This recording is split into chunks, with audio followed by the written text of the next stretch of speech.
Someone's advertising your podcast on Google, and it's not you. The latest from our daily newsletter at podnews.net. Podcast apps may be buying ads for your podcast on Google without you knowing.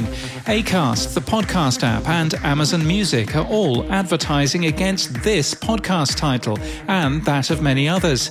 On an iPhone in the UK, an ad for Amazon Music appeared as the #1 search result for Pod News, seeming to suggest that access to this podcast costs £7.99 a month, which it doesn't.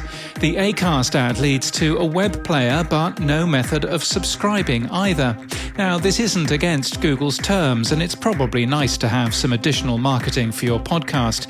So what do you think? We'd love to know. editor@podnews.net. Facebook is growing for podcast consumption. Tom Webster from Edison Research reports that Q3 21 data showed that 20% of people had listened to a podcast on Facebook. The same data 3 months earlier was just 8%. Meanwhile, still no sign of podcasts on Facebook outside the US, though if you are, you can now add your podcast to the platform. Podmon is another AI-based audio monitoring tool that searches tens of thousands of podcasts for topics. It's German, based in Jena. Dave Jackson and Elsie Escobar from Libsyn are hosting a holiday game afternoon for podcasters. It's not limited to Libsyn customers either, and the artwork features Dave and Elsie in festive costumes that we think may have been photoshopped a little. Social podcasting app Reason has hit 12,000 users and added a better view of what your contacts have been listening to recently on its front page. The company's working on a hosting solution, and Podcast Movement has a sale, if you're quick, for both Podcast Movement Evolutions in LA in March and Podcast Movement 2022 in Dallas in August. We're hoping to make it to LA, Omicron permitting. The sale ends today at midnight. It's a Monday, so time for some tech stuff. We've updated our audio quality comparisons example page with a few more files, including 16 kilobits a second Opus and AAC files. You'll be quite impressed at what you can do in 16 kilobits a second. Opus works on Android and in Chrome. AWS has announced Amazon Linux 2022, which is in public preview. They've announced that they'll release a new version every 2 years. It's based on Fedora, and we'll switch to it when we can.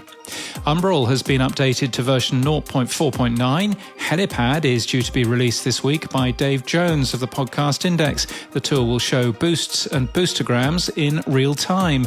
Talking of which... Boostergram Corner. Yes, Dave Jones thanks us for our daily coverage last week during the US holiday season. It gave us a rush boost for that. Thank you, Dave. It wasn't our holiday season, so that was fine. Adam Curry gave us 2,222 sats, while another person notes that Spotify has done exactly 0 for podcasting. You've only helped yourself. In total, we earned 9,858 sats last week. If you find value from Pod News, then hit that boost button now. And if you don't have a boost button, get a better app at podnews.net/new podcast apps. And in podcast news, Leonard, Political Prisoner, has won the 2021 Human Rights Audio Documentary Award from Duke University.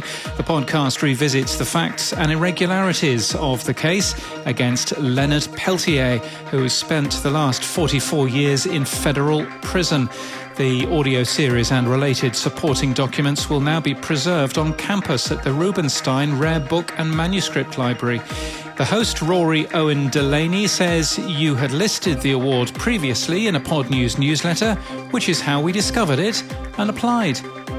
And Got Books, Conversations with Booksellers and Bookmakers, has started a new season, a podcast with a mix of booksellers and people who make books come to life. From Scotland to Berlin, Senegal to Toronto, you'll learn why bookshops are all such special places. The truly international podcast is produced by 2 Romanians in London and Berlin. And that's the latest from our newsletter. For all the links, we're at podnews.net.